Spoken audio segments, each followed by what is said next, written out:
Hello student. आज हम अपने अकाउंटिंग का सबसे इम्पोर्टेंट टॉपिक करने जा रहे हैं। ये टॉपिक भी वेरी इंपॉर्टेंट है अकाउंटिंग कॉन्सेप्ट से रिलेटेड। जैसे कि हमने कैश बुक करी है या फिर अपनी purchase books other subsidiary books जितनी भी करी है, तो उसमें कई पॉइंट्स आते थे कि अगर कैश बुक को रिकॉर्ड करते समय अगर अगर कैश बुक को रिकॉर्ड करते समय हमको कोई डिफरेंस आ जाता है तो उस डिफरेंस को कैसे फाइंड आउट किया जाता है। तो आज उसी जो टॉपिक है उसी टॉपिक से रिलेटेड बात हो रही है। तो बैंक रिकन्सिलिएशन स्टेटमेंट आज हमारा टॉपिक है, इसको बीआरएस बोलते हैं। तो बीआरएस स्टार्ट करने से पहले, वैसे कि आपने पहले भी पढ़ा होगा कुछ बच्चों ने कि बीआरएस स्टार्ट करने के लिए एक फॉर्मेट होता है बीआरएस का, और उसमें कुछ चीज़ें हमें ऐड या बैक या माइनस करनी होती हैं और हमारा आंसर आ जाता है। तो वो एक फॉर्मेट होता है, वो हम फॉर्मेट करेंगे। बट इस बीआरएस को स्टार्ट करने से पहले आज हम कुछ बीआरएस की बातें जानते हैं, तो इससे आपको चैप्टर बहुत इजीली समझ में आएगा। जैसे कि बीआरएस वाला चैप्टर है बैंक रिकन्सिलिएशन स्टेटमेंट, ये क्यों बनाया जाता है और बीआरएस क्या होता है। सबसे पहले कि जैसे कि आपके सामने बीआरएस लिखा है, तो बीआरएस का एक मीनिंग लिखा है, BRS is a statement, bank reconciliation is a statement which contain a complete and satisfactory explanation of the difference in the balance as per cash book as bank book। Cash book और bank book दो तरह की बुकें होती है हमारे पास। Cash book जो हम खुद मेंटेन करते हैं, बैंक बुक जो बैंक मेंटेन करता है।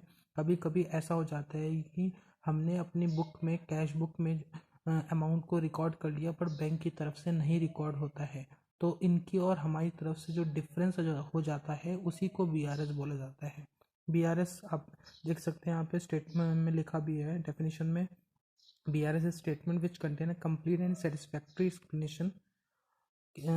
कंप्लीट और सेटिस्फैक्ट्री एक्सप्लेनेशन देता है किसके बारे में, जो डिफरेंसेस होते हैं हमारी कैश बुक और बैंक स्टेटमेंट में, जो हमारी और कैश बुक में जो डिफरेंस होते हैं उसके बारे में एक कंप्लीट और सेटिस्फैक्ट्री स्टेटमेंट देता है। इसलिए हम बीआरएस बनाते हैं। तो बीआरएस बनाने का मेन पर्पस यही है कि जब भी किसी ट्रांजेक्शन को रिकॉर्ड करते समय हमारे पास जो डिफरेंस हो जाता है, फॉर एग्जांपल जैसे कि आपको कोई बैंक से कोई इंटरेस्ट मिला है, तो बैंक अकाउंट में तो पैसे आ गए आपके, बट आपने अपनी कैश बुक में रिकॉर्ड से नहीं करा।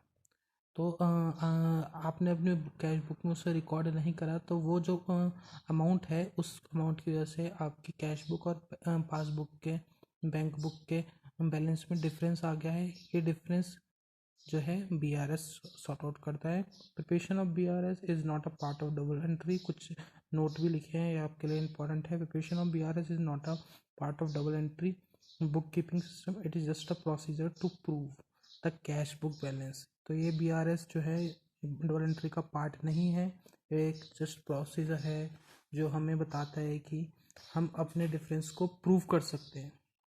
It help to detect any mistake in the cash book in the passbook, और ये आपकी मिस्टेक को डिटेक्ट करने के लिए भी मदद करता है।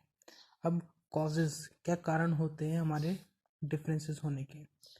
डिफरेंसेस होने के कुछ कारण हैं, जैसे पहले time, there may be time gap between the recording transaction in customer book and bank book. तो टाइम का एक बहुत बड़ा डिफरेंस है।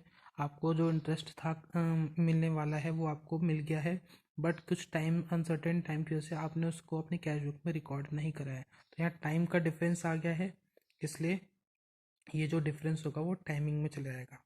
टाइमिंग की वजह से डिफरेंस आ गया है कि आपको जो इंटरेस्ट मिलने वाला था वो आपको बैंक अकाउंट में तो मिल गया, आपके अकाउंट में आ गया, बट आप उसे कैश बुक में रिकॉर्ड नहीं कर पाए उस टाइम, तो उसकी वजह से डिफरेंस आ सकता है। Transaction, for some transaction bank earlier knowledge and adjust it record before the business, for example again वही बात करें, बोली हुई है ट्रांजेक्शन के बारे में कि कुछ ट्रांजेक्शन ऐसी होती हैं जो बैंक की नॉलेज में होती है और बैंक ने उसको रिकॉर्ड कर देता है, जैसे कि इंटरेस्ट देना या फिर बैंक चार्जेस लगाना, आपका एटीएम का जो कार्ड का जो फीस होती है वो अचानक आपके अकाउंट से कट जाती है, आपको पता नहीं चलता है, बट आप उसे कैश बुक में अपनी रिकॉर्ड नहीं कर पाते हैं। तो दोनों में डिफरेंस आ जाता है कि मेरे अकाउंट में इतने रुपए थे पहले, बट जब मैंने देखे तो मेरी कैश बुक का बैलेंस कुछ और है, यानी जो आपका अपनी पर्सनल कैश बुक होगी उसका बैलेंस कुछ और है और बैंक बुक का कुछ और आ रहा होगा। तो ये भी हमारे एक कॉज हो सकता है डिफरेंस का, और एक एरर होता है।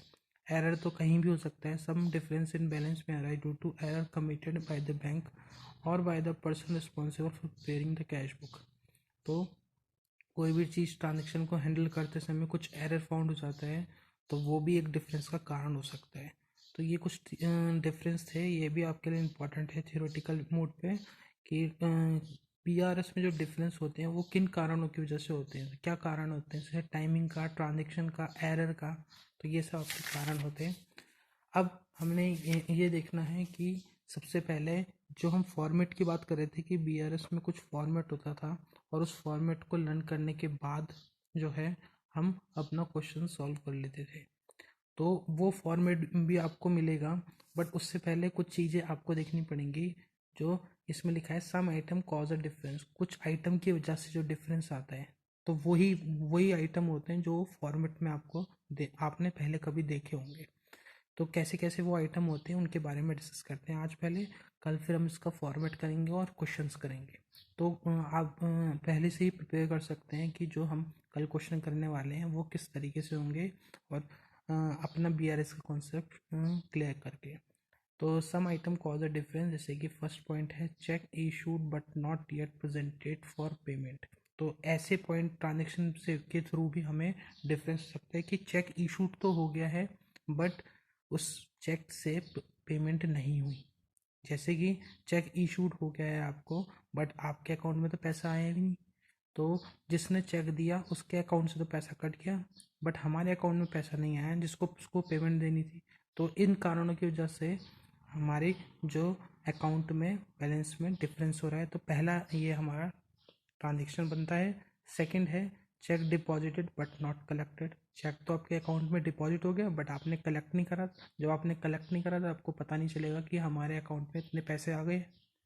और जब इतने पैसे आ गए तो अपनी कैश बुक आप मेंटेन कर देंगे, बट आपको जब पता ही नहीं है तो इतने पैसे आ गए हमारे अकाउंट में, आपने कलेक्ट ही नहीं करे हैं, तो आपको कैसे पता चलेगा। तो इन कारणों की वजह से भी हमारे कैश बुक और बैंक बुक में डिफरेंस होता है। Second third, bank charges not entered in the cash book. जैसे कि बैंक चार्जेस, जो बैंक चार्जर लेता है वो आपकी कैश बुक में आपने एंटर्ड नहीं करा है, कि आपके जो बैंक चार्जेस है वो तो आपका कट चुका है, बट आपने अपनी कैश बुक में रिकॉर्ड नहीं करा है।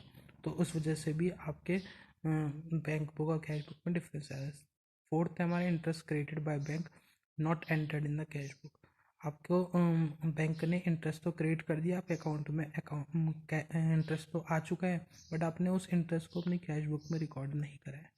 तो इन कारणों की वजह से भी आपके बैंक बुक और कैश बुक में डिफरेंस आ जाता है। तो ये कुछ रीजंस थे, कुछ कॉजेस थे, कि कुछ आइटम्स थे जिन जो आइटम्स आपको फॉर्म में कल देखने को मिलेंगे, और वो जो फॉर्मेट होगा वो इन्हीं आइटम्स के ऊपर बेस होगा। दो चार आइटम और हो सकते हैं, तो इन आइटम की जैसे होगा।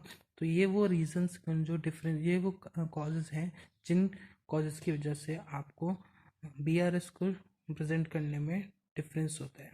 तो हमें ये ध्यान रखना है कि जैसे इंटरेस्ट हो गया, बैंक चार्जेस हो गया, कोई डिपॉजिट हो गया आपने कलेक्ट नहीं करा है, कि चेक इशूड हो गया पर पेमेंट नहीं हुई है। तो ये कुछ बातें हैं वो हमको ध्यान रखनी होती है।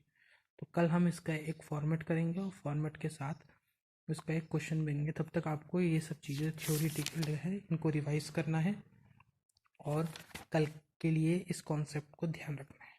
Thank you.